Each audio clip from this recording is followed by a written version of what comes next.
नमस्कार विद्यार्थी मित्रांनो, स्वागत आहे तुमच्या यूट्यूब चॅनलमध्ये. या व्हिडिओमध्ये आपण ITIच्या ॲडमिशनसाठी जेव्हा तुम्ही डॉक्युमेंट व्हेरिफिकेशनसाठी जाता तेव्हा डॉक्युमेंट व्हेरिफिकेशन करण्याकरता कुठले कुठले महत्त्वाचे कागदपत्रे लागतात त्यांची माहिती घेऊया. सध्या तुमचा 10वीचा रिझल्ट लागायचा आहे, तर तुमच्याकडे वेळ आहे, तर तुम्ही आत्तापासूनच काय करा, ते डॉक्युमेंट्स जमा करण्यासाठी तयारी करायला लागा. म्हणजे ज्यावेळेस तुमचे डॉक्युमेंट व्हेरिफिकेशन होईल तोपर्यंत ते डॉक्युमेंट सर्व तयार होऊन जाईल. आणि हो विद्यार्थी मित्रांनो, जेव्हा आम्ही ॲडमिशन्स करतो विद्यार्थ्यांचे डॉक्युमेंट चेक करतो, व्हेरीफाय करतो, त्यावेळेस खूप प्रॉब्लेम आम्ही बघितलेले आहेत. तर म्हणून हा व्हिडिओ एकदम बारकाईने पहा आणि सांगितलेले सर्वच्या सर्व डॉक्युमेंट्स तयार करण्याचा प्रयत्न करा. कारण साध्या साध्या डॉक्युमेंटमुळे विद्यार्थ्यांची ॲडमिशन्स खूप वेळा कॅन्सल झाली आहे. तर बघा प्रवेशाकरिता आवश्यक कागदपत्रांची यादी. म्हणजे तुम्हाला ह्या औद्योगिक प्रशिक्षण संस्था म्हणजे ITIसाठी ॲडमिशन घेण्यासाठी लागणारे डॉक्युमेंट्स. सर्वात पहिल्यांदा बघा, मागासवर्गीय उमेदवाराच्या आरक्षणाचा दावा करण्याकरता आवश्यक कागदपत्रे. जर तुम्ही कुठल्याही कॅटेगरीतून ओपन सोडून जे बाकीची कॅटेगरी आहेत त्यांच्यासाठी जर तुम्ही आरक्षणाचा दावा करत आहे तर तुमच्यासाठी लागणारे डॉक्युमेंट्स. समजा तुम्ही SCमधून फॉर्म भरत आहे तर तुम्हाला महाराष्ट्र शासनाच्या जातीचे प्रमाणपत्र लागेल. ओके. त्याच्यानंतर जर तुम्ही ST किंवा अनुसूचित जमातीमधून अप्लाय करत आहे तर तुम्हाला त्याचं काय लागेल, कास्ट सर्टिफिकेट लागेल. ओके. म्हणजे तुमची जात जी आहे ती अनुसूचित जमाती प्रवर्गामध्ये येते, याची तुम्हाला कास्ट सर्टिफिकेट लागेल. आणि हो, SC आणि ST यांना नॉन क्रिमिनल लेअरची गरज नसते. ओके, नॉन क्रिमिनल लेअर लागत नाही. त्यानंतर येतं विमुक्त जाती, भटक्या जाती, ज्याला VJ, DT, NTA आणि SBC या कास्टसाठी बघा, सर्वात पहिल्यांदा म्हणजे त्यांना त्यांच्या जातीचे प्रमाणपत्र लागेल आणि सोबत बघा 31 मार्चपर्यंत वैधता असलेले नॉन क्रिमिलेअर. म्हणजे तुम्हाला पुढच्या वर्षातील 31 मार्चपर्यंत त्याची व्हॅलिडिटी असेल अशी काय लागेल, तुम्हाला नॉन क्रिमिलेअर सर्टिफिकेट लागेल. तर विद्यार्थी मित्रांनो, आता तुमच्याकडे वेळ आहे, तुम्ही आता हे काढून घ्या. ओके. आणि या प्रमाणपत्रामुळे भरपूर ॲडमिशन्स कॅन्सल झालेल्या आहेत. त्याच्यानंतर बघा, भटक्या जमाती ब, क आणि ड, ज्याला NT, BC, D आणि इतर मागासवर्गीय OBC यांच्यासाठी. तर याच्यातून तुम्ही जर आरक्षणाचा दावा करत असेल तर तुम्हाला बघा तुमचं कास्ट सर्टिफिकेट लागेल आणि पुढल्या वर्षाच्या 31 तारखेपर्यंत वैधता असलेले नॉन क्रिमिलेअर सर्टिफिकेट लागेल. त्यानंतर सामाजिक आणि शैक्षणिकदृष्ट्या मागास म्हणजे SEBC असेल तर त्यांच्याकरता कुठले.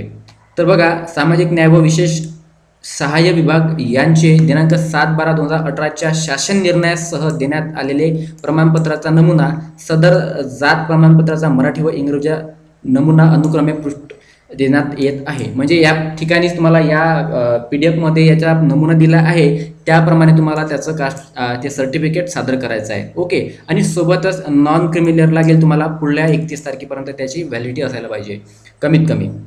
नंतर जे ओपन कॅटेगरीतले आहे परंतु आर्थिकदृष्ट्या दुर्बल घटकांसाठी म्हणजे इकॉनॉमिकली विकर सेक्शन ज्याला म्हणतो, जे इकॉनॉमिकली विकर सेक्शनमधून फॉर्म भरतात त्यांच्याकरता बघा एक सर्टिफिकेट येते. तर या सर्टिफिकेटचा नमुना या PDF मध्ये दिलेला आहे, तो तुम्हाला मी दाखवून देईल.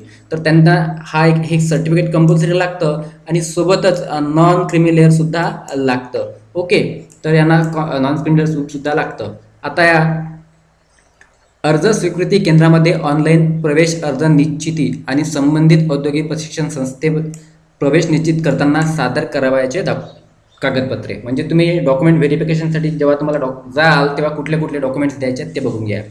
सर्व उमेदवारांकरता बंधनकारक असणारी कागदपत्रे. ठीक आहे, सर्वांसाठी आधार कार्ड. ठीक आहे. त्याच्यानंतर भारतीय राष्ट्रीय प्रमाणपत्र ज्याला डोमिसियल किंवा नॅशनॅलिटी म्हणतात, माध्यमिक शालांत प्रमाणपत्र, परीक्षेची SSC गुणपत्रिका म्हणजे 10वीची तुमची मार्कशीट लागेल, शाळा अथवा महाविद्यालय सोडल्याचे प्रमाणपत्र, अलीकडील शाळा महाविद्यालय शिक्षण घेतलेले म्हणजे तुमचे शेवटले जे शिक्षण आहे ते सोडलेले तुम्हाला काय लागेल, TC लागेल. ठीक आहे, त्याला शाळा सोडल्याचा दाखला म्हणतात. आणि TC शिवाय तुमची ॲडमिशन होणार नाही. आम्ही TCचे सुद्धा भरपूर प्रॉब्लेम बघितलेल्या विद्यार्थ्यांमध्ये डुप्लिकेट TC आणतात, तर तुमच्या चुकांमुळे तुमची ॲडमिशन कॅन्सल होऊ शकते. आणि यावेळेस सर्वच्या सर्व ऑनलाईन आहे. तुम्ही जर घोटाळा केला डॉक्युमेंट्समध्ये तर तुमच्याच ॲडमिशन कॅन्सल होऊन जाईल. तुम्ही स्वतःच्याच पायावर गोटा मारून घ्याल. तर कुठलीही बदमाशी करू नका डॉक्युमेंट्समध्ये.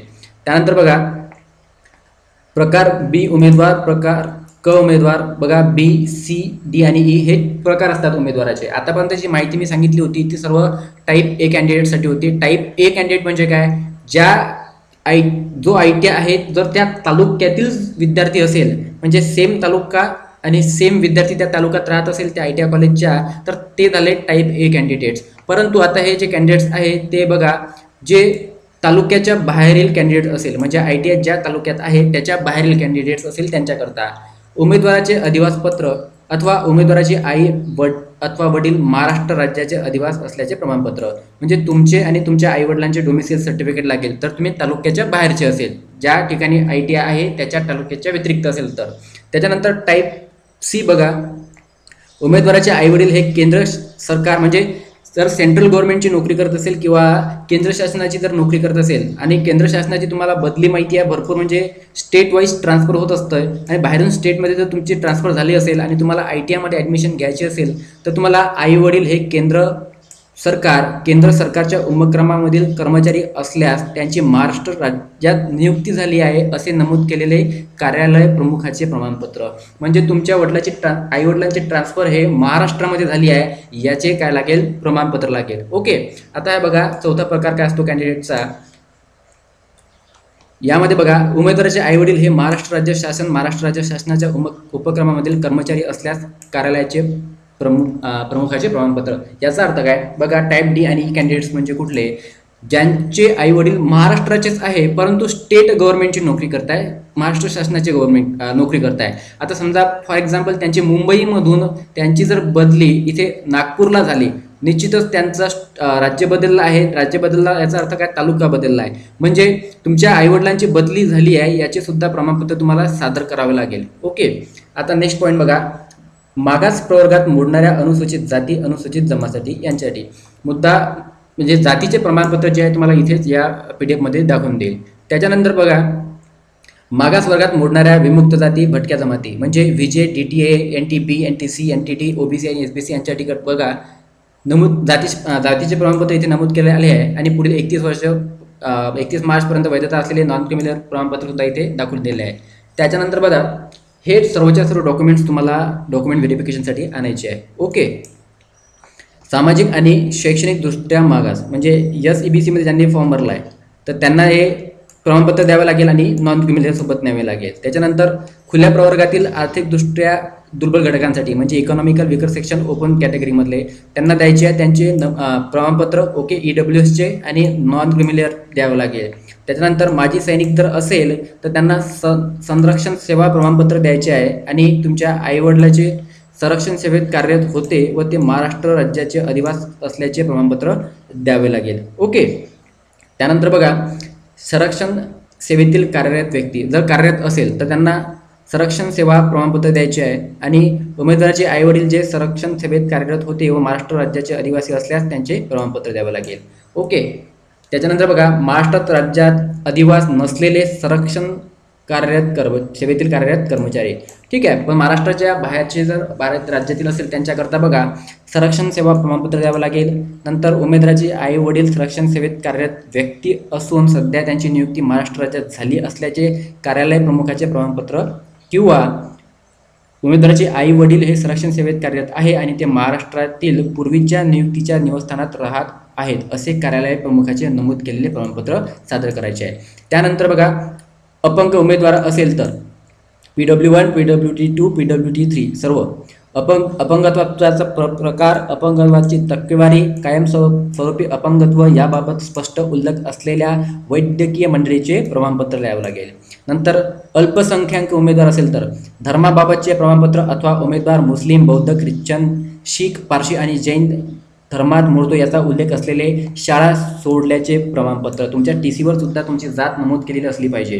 सोबतच उमेदवाराचे अधिवास प्रमाणपत्र, नॅशनॅलिटी लागेल अथवा उमेदवाराची आई अथवा वडील महाराष्ट्राच्या राज्याचे अधिवास असल्याचे प्रमाणपत्र. तुमची नसेल तर तुमचे आईवडील सुद्धा चालेल, पण तुमची काढून घ्या, आतापासूनच वेळ आहे, निघून जाईल. नंतर बघा, तांत्रिक विषय घेतलेले विद्यार्थी असेल तर त्यांच्यासाठी तांत्रिक विषयाचा उल्लेख असलेले माध्यमिक शालांत परीक्षा प्रमाणपत्र, ठीक आहे, तुमच्या SSCच्या मार्कशीटवर ते येऊन जाईल. त्याच्यानंतर बघा, वाढीव गुणांच्या अधिक्यासाठी आवश्यक कागदपत्र काय होतं विद्यार्थी मित्रांनो, वाढीव गुण मिळतात तुम्हाला म्हणजे तुम्ही ITI चे जेव्हा फॉर्म भरतात तुम्हाला वाढीव मार्क्स भेटतात. बघा, इंटरमिडिएट चित्रकला परीक्षा, ठीक आहे, तर इंटरमिडिएट चित्रकला परीक्षा दिली असेल, इंटरमिडिएट चित्रकला श्रेणी परीक्षा उत्तीर्ण प्रमाणपत्र तुम्हाला सादर करावं लागेल, त्याचे मार्क तुम्हाला भेटेल. त्याच्यानंतर NCC, MCC, scout guide, civil defence guide याच्यामध्ये जर तुम्ही असाल तर तुम्हाला काय करावं लागेल, त्याचे प्रमाणपत्र सादर करावं लागेल. नंतर तुम्ही स्पोर्टमॅन असेल तर त्याचेसुद्धा तुम्हाला प्रमाणपत्र सादर करावं लागेल. नंतर बोल्स्टर स्कूलचे असेल तुम्ही तर तुम्हाला त्याचे प्रमाणपत्र सादर करावं लागेल. नंतर अनाथाश्रमात वास्तव्य असलेले उमेदवार असेल तर त्यांना सुद्धा काय करायचे आहे, त्यांचे प्रमाणपत्र द्यायचे आहे. आणि बघा, ग्रामीण शालेय विद्यार्थी म्हणजे जे विद्यार्थी ग्रामीण भागात ज्यांनी 10वी केली आहे त्यांना सुद्धा कन्सेशन मिळते. तर बघा काय करायचं आहे, ग्रामीण शालेय प्रमाणपत्र परीक्षा SSC दिलेल्या शाळा सोडल्याच्या प्रमाणपत्रात शाळा ज्या जागी आहे त्याचा स्पष्ट उल्लेख असावा. म्हणजे तुम्ही त्या खेड्यातील शाळेचा स्पष्ट उल्लेख तिथे असला पाहिजे आणि सोबतच त्याचा खेळाचा पत्ता सुद्धा असला पाहिजे, जेणेकरून हे कन्फर्म झालं पाहिजे की तुम्ही 10वी जी आहे ती खेड्यातून केली आहे. ओके, उमेदवार जेथून माध्यमिक शालांत प्रमाणपत्र परीक्षा दिली आहे तेथील शाळा सोडल्याचे मूळ प्रमाणपत्र जर त्याने उच्च शिक्षणाकरता जमा केले असेल तर अलीकडील शाळा महाविद्यालय सोडल्याचे प्रमाणपत्र त्याने जेथून माध्यमिक शालांत प्रमाणपत्र परीक्षा दिली आहे त्या जागेचा स्पष्ट उल्लेख आहे.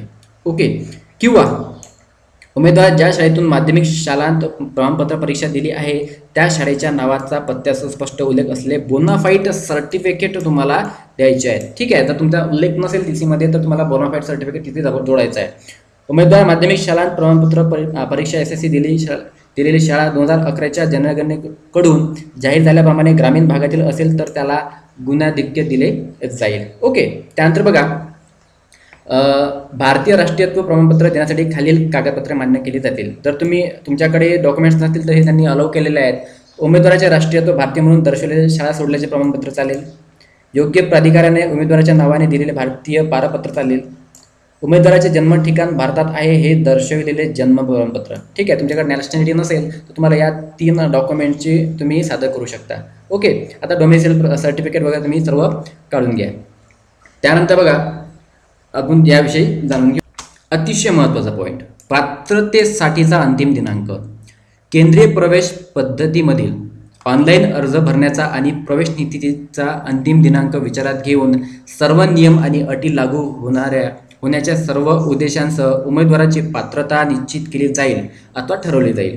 विस्तृतपणे असे स्पष्ट केले जाते की केंद्रीय प्रवेश पद्धतीमधील ऑनलाईन अर्ज भरण्याच्या अंतिम दिनांकापूर्वी या अटी आणि शर्तीनुसार जर उमेदवार अपात्र आढळला आणि अशा अपात्र उमेदवाराने वर उल्लेखलेल्या अंतिम दिनांकानंतर ऑनलाईन अर्ज भरण्याची आणि प्रवेश अर्ज निश्चितीचा अंतिम दिनांक मागणी केलेली पात्रता मिळवल्यास अशा अंतिम दिनांकानंतर मिळवलेली पात्रता अपात्र उमेदवाराला कोणत्याही उद्देशासाठी अथवा प्रवेशासाठी कोणत्याही बाबींसाठी पात्र ठरवू शकत नाही.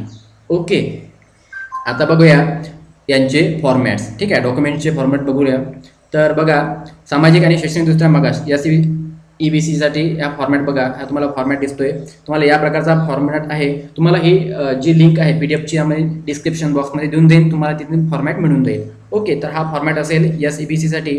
त्यानंतर दुसरा फॉर्मॅट बघा, सामाजिक आणि शैक्षणिकदृष्ट्या मागास असेल. हे बघा, प्रमाणपत्र इंग्रजी नमुना आहे त्याचा, आधीचा मराठीचा होता, तर याप्रमाणे इंग्रजी नमुना असेल. त्याच्यानंतर बघा, खुल्या प्रवर्गातील आर्थिकदृष्ट्या दुर्बल घटक म्हणजे इकॉनॉमिकली वीकर सेक्शन, त्यांच्यासाठी हा फॉर्मॅट आहे. हा डॉक्युमेंट त्यांना द्यावे लागेल. ओके, ठीक आहे. त्याच्यानंतर बघा, इंग्लिशमध्ये हा फॉर्मॅट आहे. तर विद्यार्थी मित्रांनो, हे सर्वच्या सर्व डॉक्युमेंट्स तुम्हाला रीड ठेवायचे आहे आणि तुम्ही चॅनलवर नवीन असाल तर चॅनल सबस्क्राईब करायला विसरू नका. Okay, thank you.